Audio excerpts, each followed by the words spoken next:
Alright, so I finally got this in the mail, and it's Canson's, but Moulin du Roy. It's 100% cotton, and it is mold made, cold press, and I do believe it's sized. It's got 12 sheets in it, 300 gram or 140 pound or 300 grams per centimeter. And this actually came from Japan. Alright, so it's early in the morning.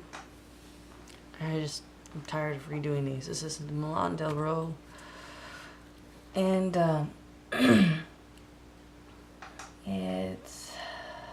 I lost stuff because my SD card died.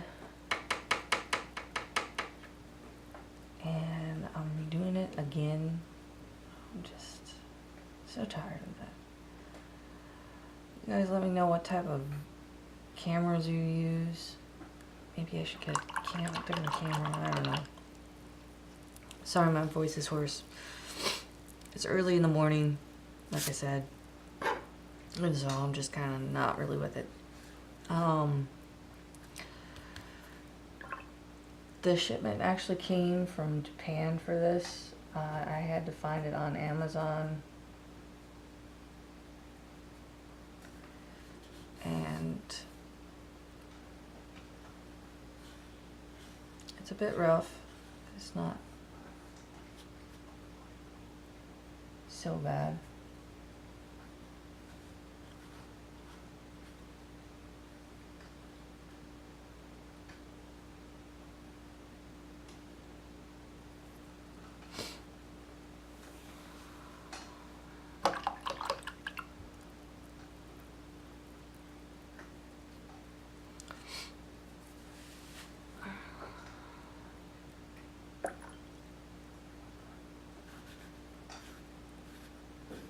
But it is rougher than, I would say it's rougher than a Canson blue.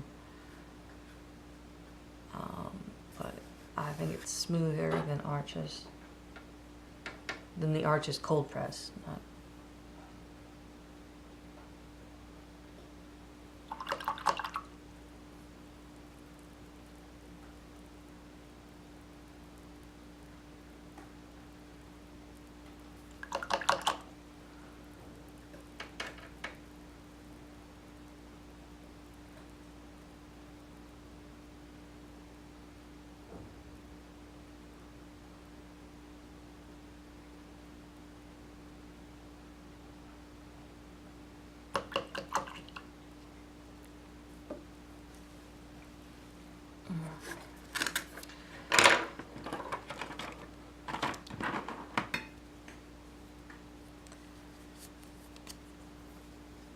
Now I'm going to use the Faber-Castell pen. I used the pen metallic on this last time, and it did not go well. And unfortunately, in one of my other videos, I misattributed that bad review to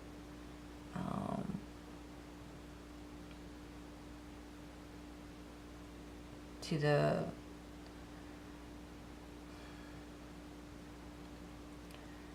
Strathmore vision.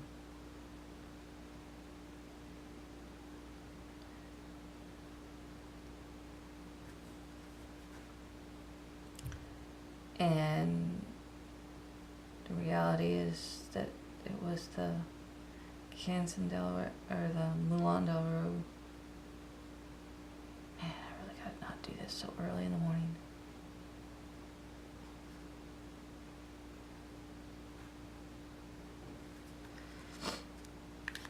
But I'll put a little drawing up here.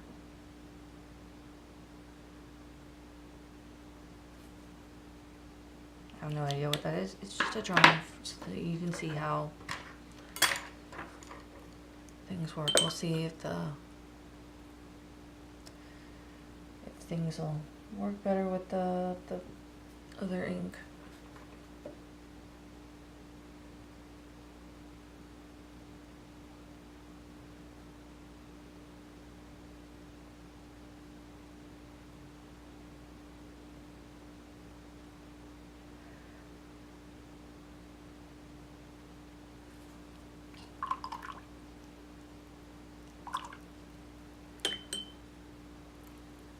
Now, those that have watched the original video, you know that the art just has diatoms in it under the SEM pictures. Well, this paper does too, which is very interesting. So I think it's possibly from a water source. That's really not moving much at all.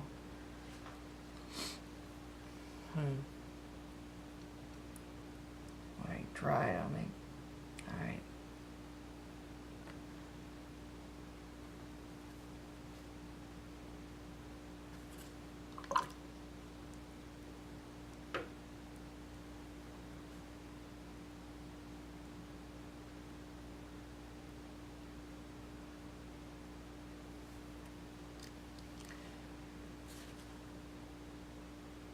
Now see how the ink is. I mean, you saw how long I let that dry, but that penitalic ink, this didn't run, but this is running, and the ink is just spreading. So I don't know why, because the penitalic worked just fine on the other papers.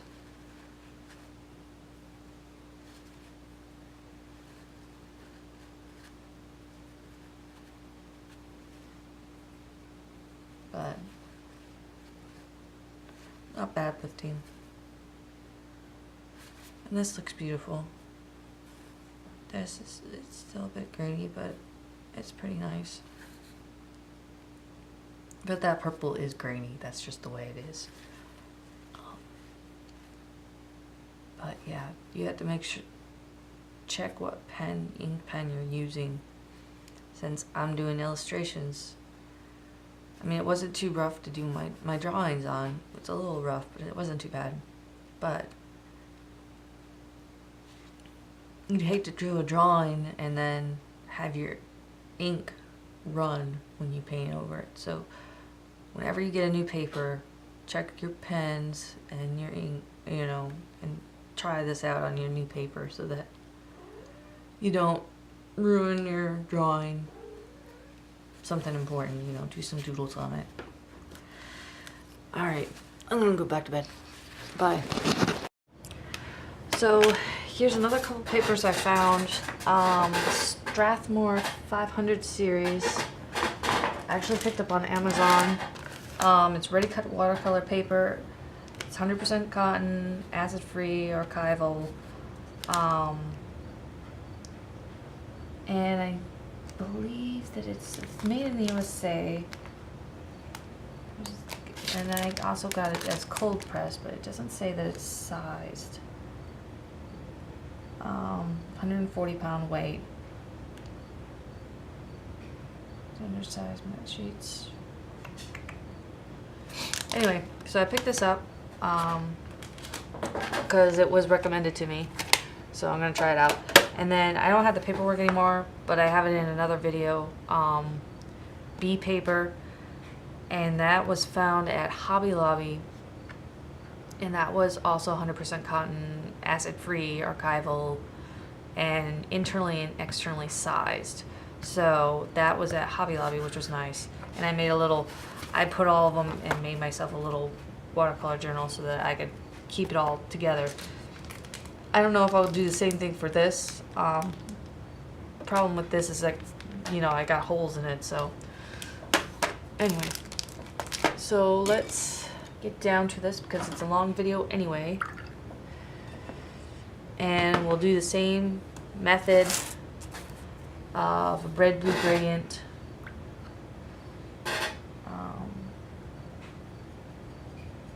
Let's just go.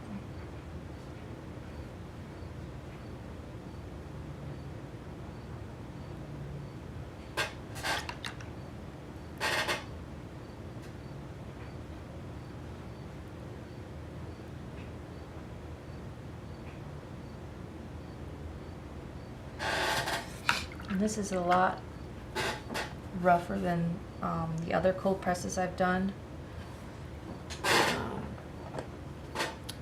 well, I wouldn't say a lot rougher, but it is definitely a rougher texture. But it seems to do nicely on that gradient. That seems to be blending really nice. Let's see here.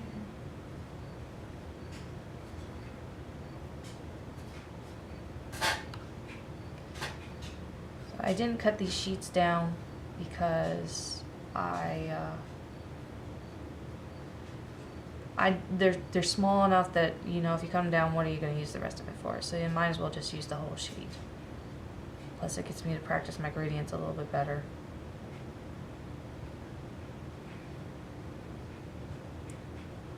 It has a very nice texture.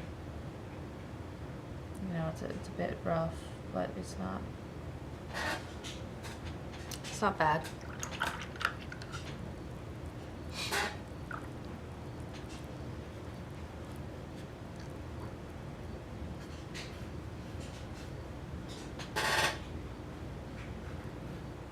Wet and Wet would be this one.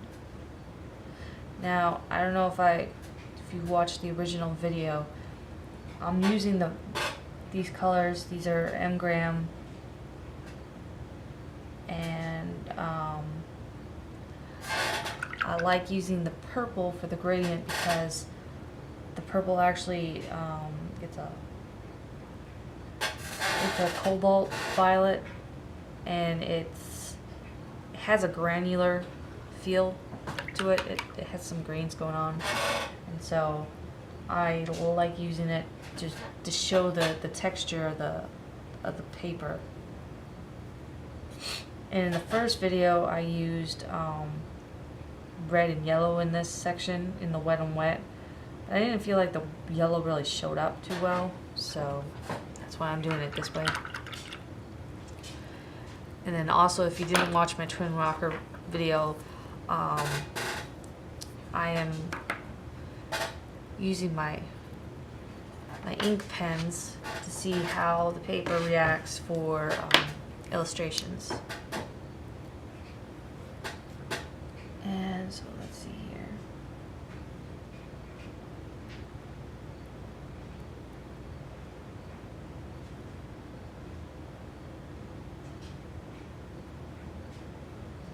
And I will include at the end of this video and the next, you know, in all of these videos I will include all of the papers so that you can see what I did.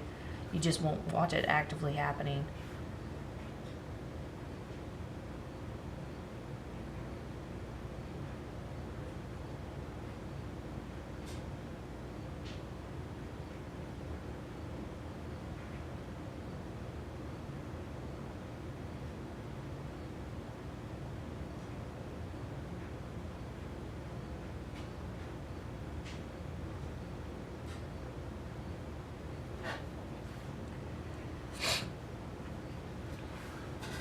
And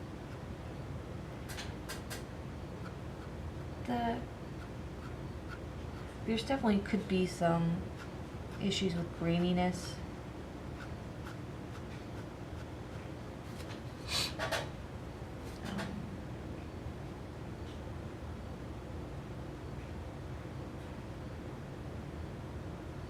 As far as illustrating with it, but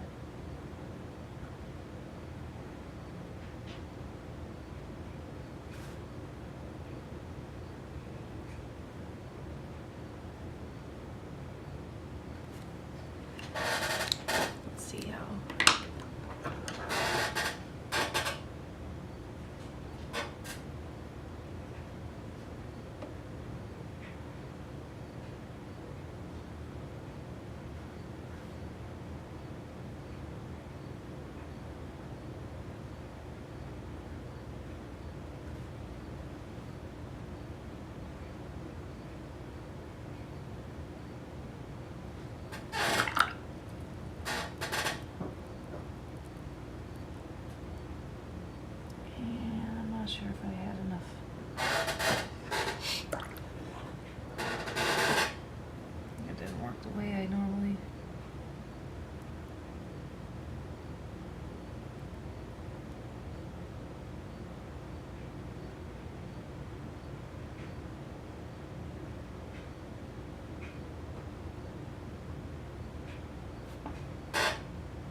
I did that just to see how it will run. I like to see watercolor paint run. It's something that I like.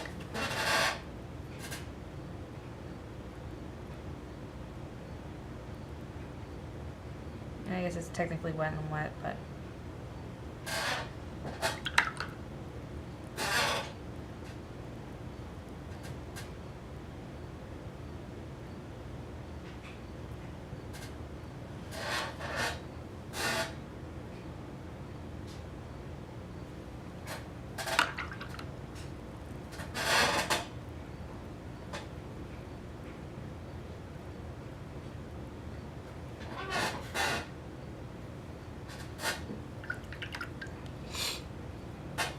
and then we're going to do some lifting.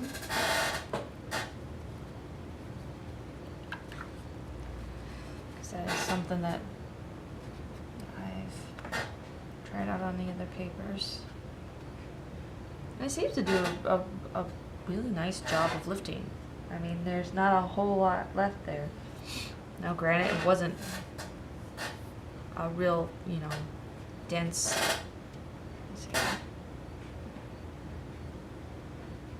Or I mean, saturated area, but it still does a pretty good job. And I like how the gradient turned out. That turned out really nice. Or the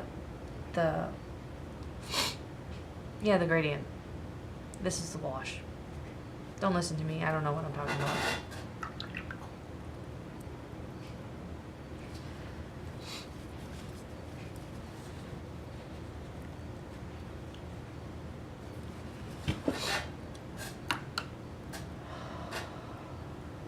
So, let's see here.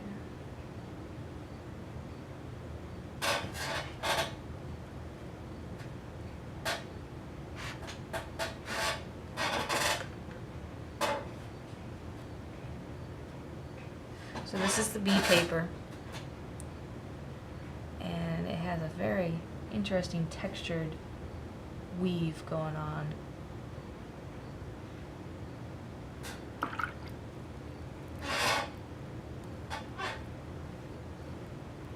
I mean, it's very precise, the weave is.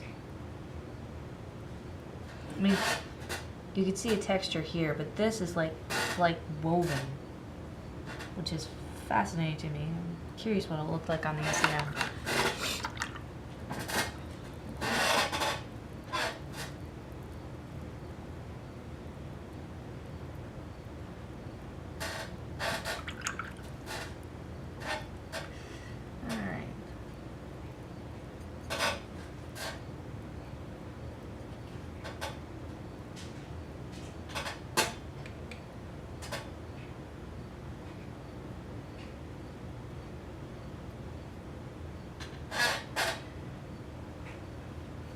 Once again, you see that weave.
I love wet and wet. Can't get much happier than that. Just dee dee.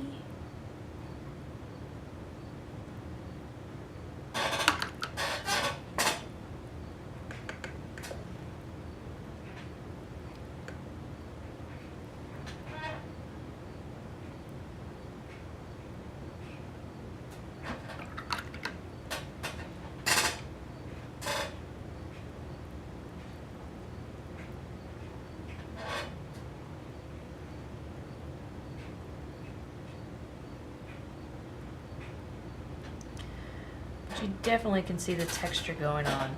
I mean, it's much more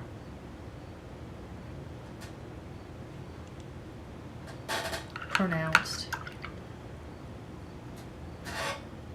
It looks a bit like the handmade paper I did with Twin Rocker. And let's see here.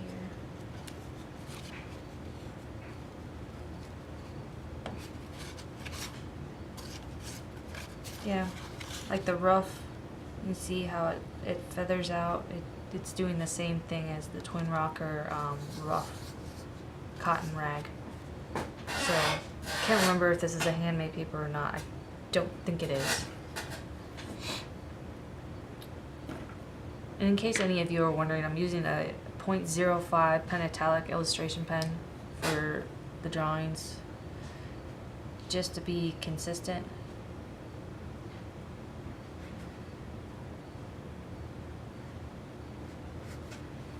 And I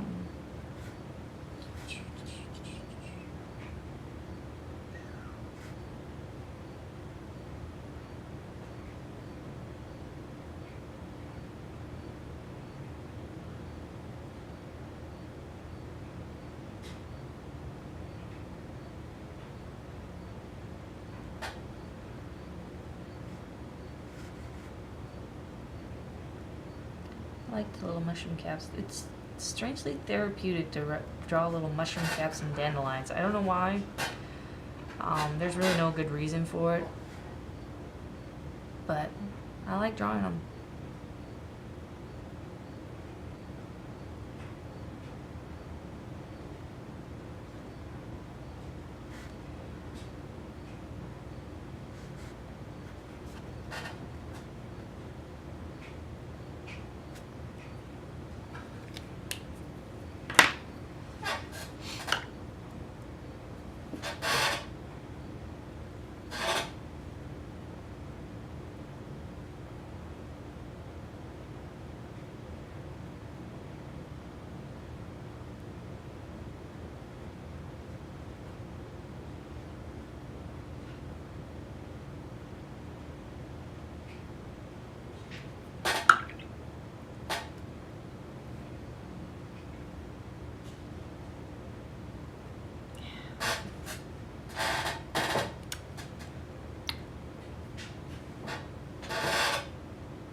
Can't seem to get the timing right, so that I don't like how this is discolored here. I don't know if my water is discolored. Might be my water.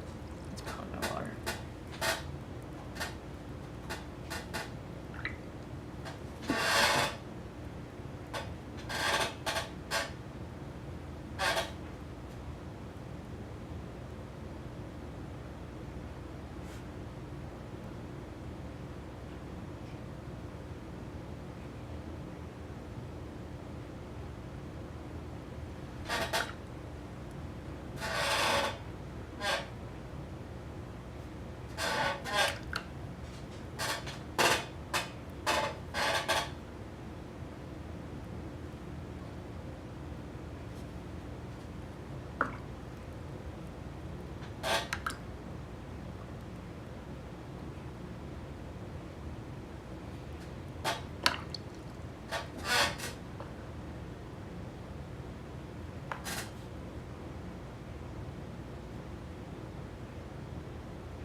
Okay, let's see about lifting. Now, I've tried to make it so that I'm taking about the same time drawing the up here, so that there's about the same time for the wet and wet to dry before I try and lift. And it's actually, it's not a bad lift. Honestly, it's quite effective. I think it's a little bit better than the Strathmore, but I'm not sure if there's going to be some damage there. So that's something to think about. Didn't I remember? What else was I going to do? And the last one I also did like a little flower up in the corner to try and do some dry brushing, just to try and give an idea of texture versus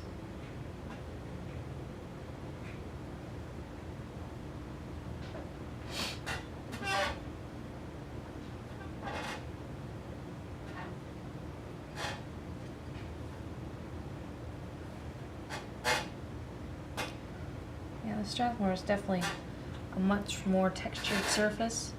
This is a much more regular texture, like there's very precise lines going on. And I made that a little too wet, so it ended up blooming, but I still like the coloring. I think it did okay. This was very good.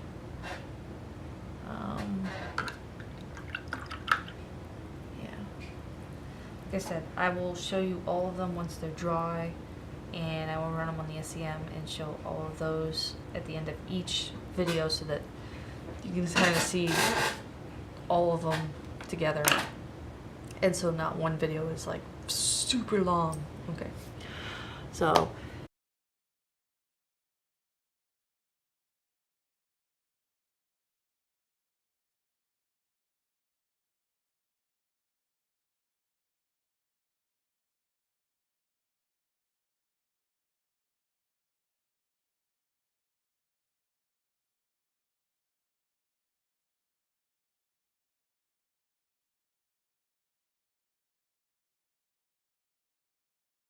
if you enjoyed my show, please leave me comments down below, and like, subscribe. All that stuff really helps me grow as an artist, and I really appreciate your feedback. Also, if you get a chance, if you go on Amazon, you can buy my book, Trashy the Bear. It's a story, semi-true story about a teddy bear that gets lost in the woods, and he actually gets dumped behind. Here's the real Trashy the Bear, who was found in Hiawassee National Forest. And it's a true story. It's a good story for your kids to learn about taking care of the earth. It's on Amazon and Create Space and Pennant Publications. So if you want to support me, please buy my book. Have a lovely day. Bye.